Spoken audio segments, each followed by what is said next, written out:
नमस्कार दोस्तों, स्वागत है आपका अपने चैनल गोरिजा स्टडी.9 पे। मैं Tejveer Sharma MBBS third year से आपको आज एक टॉपिक करवाने जा रहा हूं जिसका नाम है ब्रोंकियल अस्थमा। जो अगली वीडियो जिसके थ्रू आएगी, जो अपने चैनल के थ्रू आएगी, उसमें अपन आपको बेसिक लेवल से पढ़ाएंगे, जो कि जैसे कि इम्यूनिटी वगैरह जो इसमें पढ़ी है तो वो चीज़ें अपन बेसिक लेवल से कवर करवाएंगे आपको। और 11th 12th जो भी आपकी बायोलॉजी के सब्जेक्ट्स हैं, तो होप करता हूँ इस लॉकडाउन में 11th या फिर 12th क्लास के कुछ टॉपिक्स आपके कवर हो जाएंगे। तो ये टॉपिक जो है ब्रोंकियल अस्थमा, ये आपको नीट में और नीट के बाद भी जब भी आप अगर मान लो MBBS में कहीं भी जाते हो या फिर किसी भी कोर्स में जाते हो, उसमें आपके लिए बहुत हेल्पफुल है। और वैसे भी ये बीमारी है जो ये बहुत ही कॉमन बीमारी है, आपके आसपास के लोगों में आपको बहुत ही कॉमन दिख जाएगी ये बीमारी। तो इसके mechanism of action, side effect और जो भी सब कुछ इसके अंदर आता है, अपन वो सब चीज़ कवर करेंगे। ठीक है, तो ब्रोंकियल अस्थमा होता दोस्तों क्या है? ब्रोंकियल अस्थमा अपने इम्यून सिस्टम का हाइपर रिस्पॉन्सिवनेस है। मतलब कोई भी बीमारी आती है, अपनी इम्यूनिटी जो अपनी इम्यून सिस्टम है वो इसके खिलाफ एक्शन लेती है, तो वो उसको ट्रैप करती है या फिर मारती है या कुछ करती है, उस बीमारी को ख़त्म कर देती है। तो उसी को अगर अपना इम्यून ऐसे ले कि मान लो आया तो एक छोटा सा एलर्जन है, एक छोटा सा कीटाणु आया है, लेकिन अपना इम्यून सिस्टम उसको ऐसे रिएक्ट करता है जैसे कि वो बहुत बड़ी चीज़ है, तो उसके रिएक्शन को अपन hyper responsiveness of immune system बोलते हैं। तो ये बीमारी हाइपर रिस्पॉन्सिवनेस की वजह से है।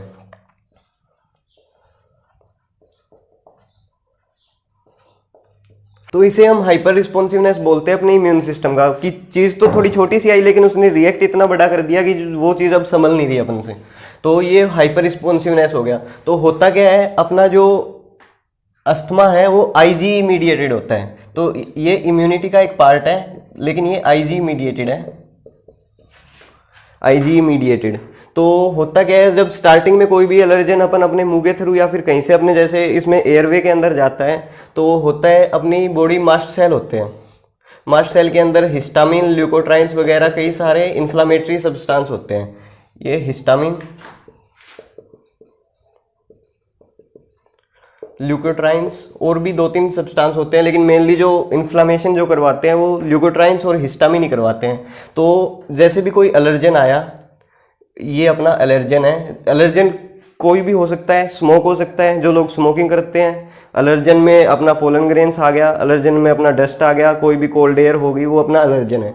तो जैसे ही एलर्जन अपन अपने अंदर इनहेल किया या किसी तरह अपने अंदर गया, तो वो एलर्जन क्या करेगा? एलर्जन ये IgE एंटीबॉडी है। इस IgE एंटीबॉडी के ऊपर जैसे ही वो एलर्जन आएगा तो IgE एंटीबॉडी अपने ऊपर ये बाइंड कर लेगी।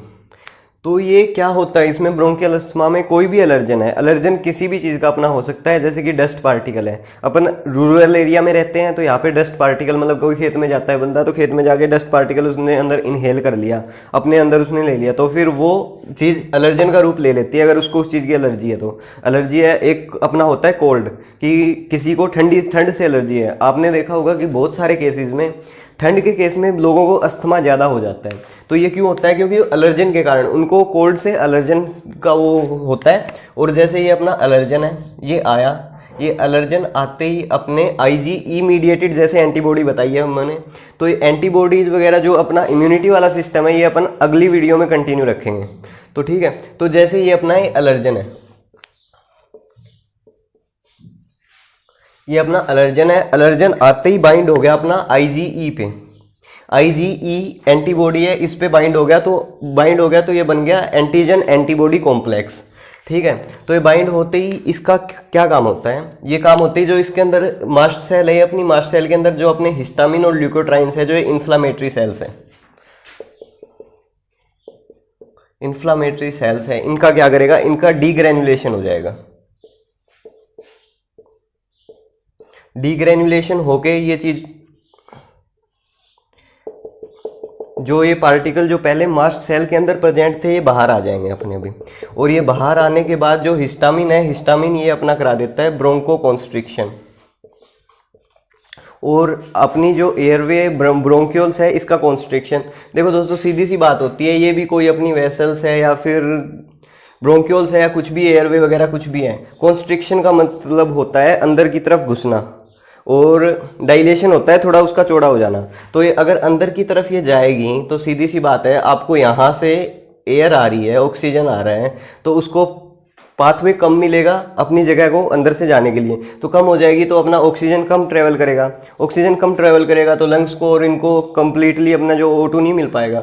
और इसी की वजह से कई बार इसी की वजह से जो अपना व्हीजिंग साउंड जैसे ऐसा साउंड आता है वो इसी चीज़ की वजह से आता है, क्योंकि ब्रोंकियोल कॉन्स्ट्रिक्ट हो जाती है यहाँ पे। ठीक है, तो ब्रोंकियोल कॉन्स्ट्रिक्शन कौन करता है? अपना जो हिस्टामिन और ल्यूकोट्राइन्स है ये अपनी ब्रोंकियोल कॉन्स्ट्रिक्ट करवाते हैं। तो ये इसका मैकेनिज्म ऑफ एक्शन है। तो दोस्तों ये इसका मैकेनिज्म ऑफ एक्शन था। जहाँ तक आपने पढ़ा है कि जो IgE है, IG जो अपनी एंटीबॉडी है, अपना बॉडी का पार्ट है, इम्यून सिस्टम है, उसके ऊपर ये एलर्जन बाइंड हुआ। एलर्जन बाइंड होने की वजह से ब्रोंकियोल कॉन्स्ट्रिक्शन हो रहा है, अपनी जो एयरवे है वो कॉन्स्ट्रिक्ट हो रही है। तो अगर अपन एक बात तो आपने नोटिस की होगी यहाँ पे कि अगर ये IgE है, इसकी वजह से तो ये सारा सिस्टम हो रहा है। अगर अपन ये IgE है इसको ही कम कर दें या फिर इसको सप्रेस कर दे तो फिर ये सिस्टम मतलब हो तो ये सब कुछ इम्यूनिटी की, अपनी बॉडी इम्यून रिस्पॉन्स कर रही है उसकी वजह से हो रहा है। तो उसी चीज़ को अपन हाइपर रिस्पॉन्सिवनेस बोल रहे हैं, जो चीज़ अपन ने पहले भी पढ़ी थी ये दोबारा आ गई अभी। ठीक है, तो ये चीज़ें एक बार फिर से रिवाइज कर लेते हैं आप अपन इस चीज़ को। ये मास्ट सेल है, कोई भी एलर्जन आया पहले बार में तो ये सेंसिटाइज हो जाएगा, मतलब ये कुछ नहीं करेगा, ये ऐसे छोड़ देगा। इसको पता लग गया कि एक एलर्जन है, इस नाम का दुश्मन है, वो अपने पास आ रहा है। लेकिन जब वो एलर्जन दोबारा आएगा इसके पास तो ये क्या करेगा, ये मास्ट सेल को तोड़ देगा। मास्ट सेल तोड़ेगा तो इसके अंदर जो इन्फ्लामेटरी सेल है, इन्फ्लामेशन करवाते हैं, जो जैसे हिस्टामिन है, ल्यूकोट्राइन्स है, प्रोस्टाग्लैंडिन्स है, वो चीज़ें बाहर निकलेंगी अपनी। तो बाहर निकलेंगी तो ये क्या चीज़ कराएगी, बाहर निकलेंगी तो अब ये ब्रोंको कॉन्स्ट्रिक्शन करवा देगी, अपनी ब्रोंकियोल्स को, एयरवे को ये कम कर देगी, कॉन्स्ट्रिक्ट कर देगी। कॉन्स्ट्रिक्ट करने की वजह से अपने को सांस लेने में दिक्कत होगी, व्हीजिंग साउंड आएगा, और इसी चीज़ को तो अपन ब्रोंकियल अस्थमा बोलते हैं। तो ये इसका मैकेनिज्म ऑफ एक्शन था। ठीक है,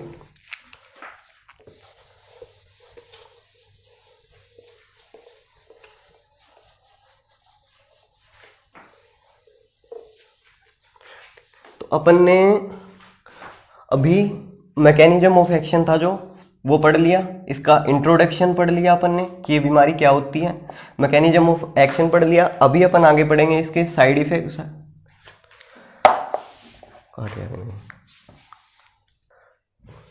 अब इसमें दो चीज़ें इन्वॉल्व होती है, एक तो अपना जो पैरासिम्पैथेटिक नर्वस सिस्टम है PNS, एक अपना सिंपैथेटिक नर्वस सिस्टम है।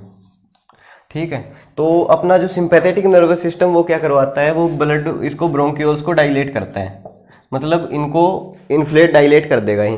और जो अपना PNS है वो अपनी कॉन्स्ट्रिक्ट करता है।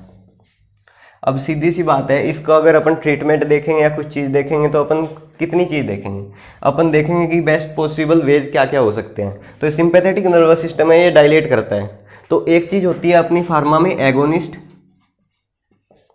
और एक होती है एंटागोनिस्ट।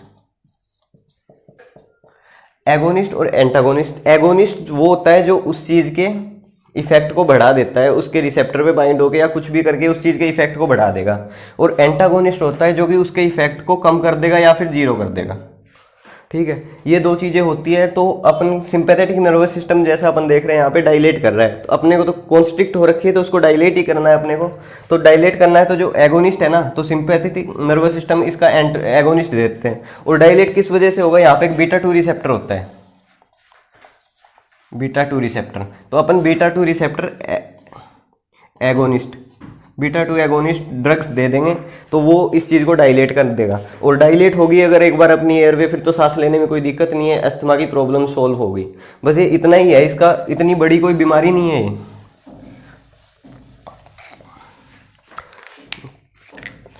और दो तीन चीज़ एक इसके ट्रीटमेंट में, तीन चार, एक होता है अपना जो प्रोस्टाग्लैंडिन्स है। प्रोस्टाग्लैंडिन मेन रूप से इसका इन्फ्लामेशन करके इसका ब्रोंकियल को कॉन्स्ट्रिक्ट करते हैं। तो अपने पास दो पाथवे होते हैं, एक होता है अपना कोक्स पाथवे, एक होता है लोक्स पाथवे। और ये आर्किडोनिक एसिड से बनते हैं ऐसा कुछ। तो ये ज़्यादा डीप हो जाएगा तो अपन थोड़ा सा उसके मैकेनिज्म के अकॉर्डिंग ये पढ़ लेते हैं चीज़ें। तो जो लोक्स पाथवे है, लोक्स पाथवे अपना प्रोस्टासाइक्लिन और प्रोस्टाग्लैंडिन रिलीज करवाता है। ठीक, तो प्रोस्टासाइक्लिन और प्रोस्टाग्लैंडिन रिलीज करवाता है तो इसकी वजह से अपना कॉन्स्ट्रिक्शन होता है।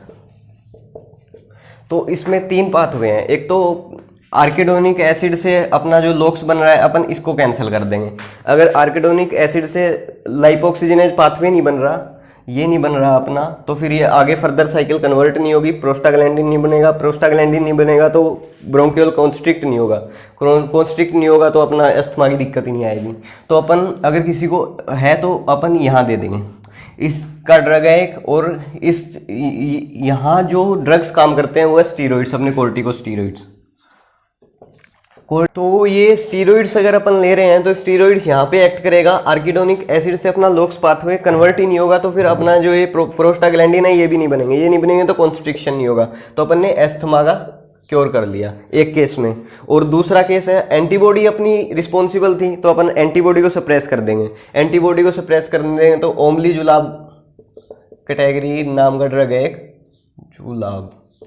तो ये drug antibody suppression, IG antibody suppression की क्लास में ये ड्रग आता है ओमलीजुलाब, तो अपन इसको दे देंगे।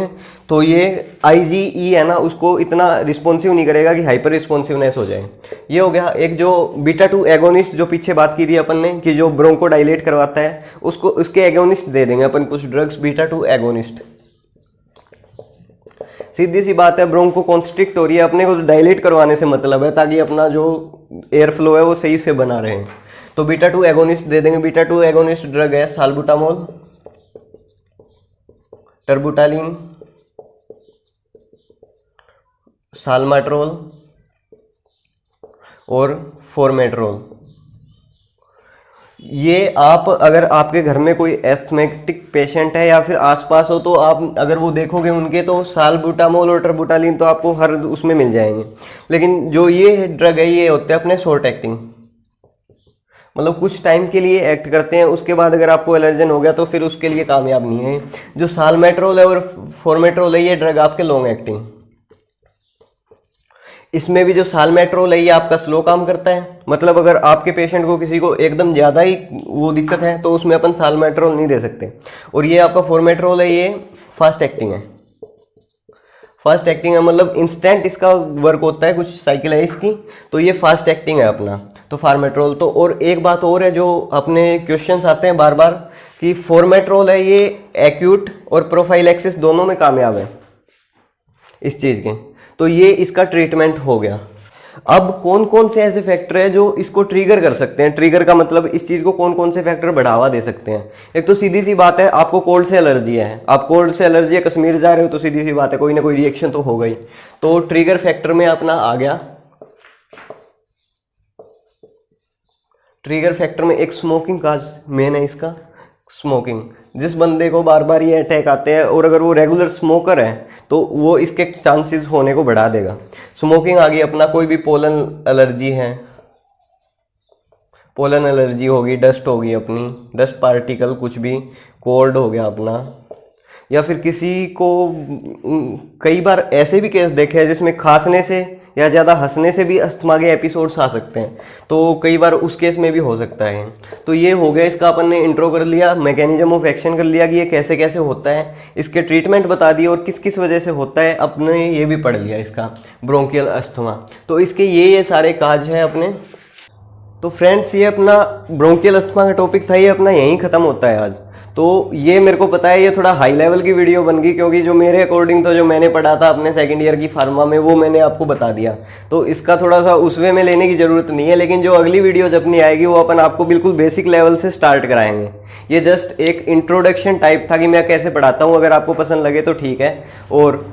और अगली जो वीडियो आएगी वो बिल्कुल बेसिक तरीके से आएगी, जिसमें होप करता हूँ आप इंजॉय करेंगे और मैं भी अपना पढ़ाना इंजॉय कर रहा हूँ। वीडियो लाइक करें, शेयर करें और सब्सक्राइब करें। धन्यवाद।